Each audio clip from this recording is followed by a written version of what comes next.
আসসালামু আলাইকুম। বাবা বিয়ের ব্যাপারে কথা ছিল তো, কই গেল তুমি? আঙ্কেল, আমি একটু সময় নিতে চাই আঙ্কেল।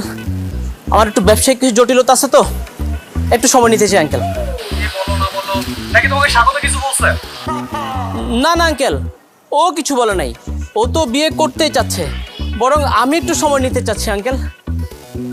আর আরেকটা ব্যাপার হচ্ছে আঙ্কেল, যদি কোথাও বেটার কোনো অপশান থাকে আপনি ওকে বিয়ে দিয়ে দিয়েন। আরেকটা কথা আঙ্কেল, আপনি যে ওকে কংফু কেরাতে শিখাইছেন সেটা আমাকে কখনো বলেননি আঙ্কেল। কেন বাবা? না না আঙ্কেল, সেরকম কিছু না, সেরকম কিছু না। আচ্ছা আঙ্কেল, এখন রাখি, পরে কথা বলবো।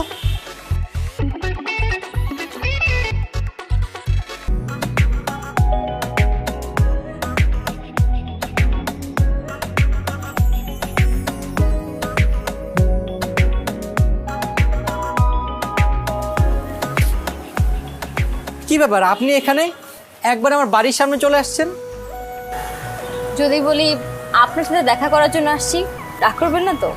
আমি সাধারণত রাগ করি না, রাগ বিষয়টা আমার পছন্দ না। তবে এই বিষয়ে যে আমি সঠিক সেটাও বলছি না। রাগ মানুষের থাকা দরকার, তবে সেটা প্রয়োজনে ব্যবহার করা উচিত। আপনি কিন্তু খুব সুন্দর করে কথা বলেন। তো এতগুলো ব্যাগ নিয়ে কোথায় যাচ্ছেন? এখানে মুরব্বীদের জন্য কিছু শাড়ি, লুঙ্গি এবং পাঞ্জাবি রয়েছে। ও, আপনার বাবা মায়ের জন্য, তাই না?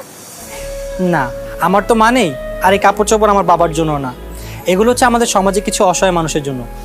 আমি আমাদের সমাজের অসহায় মানুষের জন্য কাপড় চোপড়, খাবার এসব বিতরণ করে তাদের পাশে থাকার চেষ্টা করি।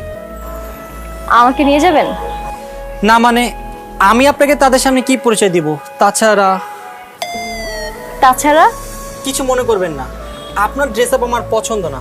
আর আপনি দেখি সবসময় এরকম টাইপের ড্রেস পরেন, তবে আমি কোনো ড্রেসের বিরুদ্ধে না। তাহলে কেমন ড্রেস আপ পছন্দ আপনার? সুন্দর শাড়ি এবং 3 পিস। তো আমি যাই, আমার জন্য সবাই অপেক্ষা করছে। আল্লাহ হাফেজ।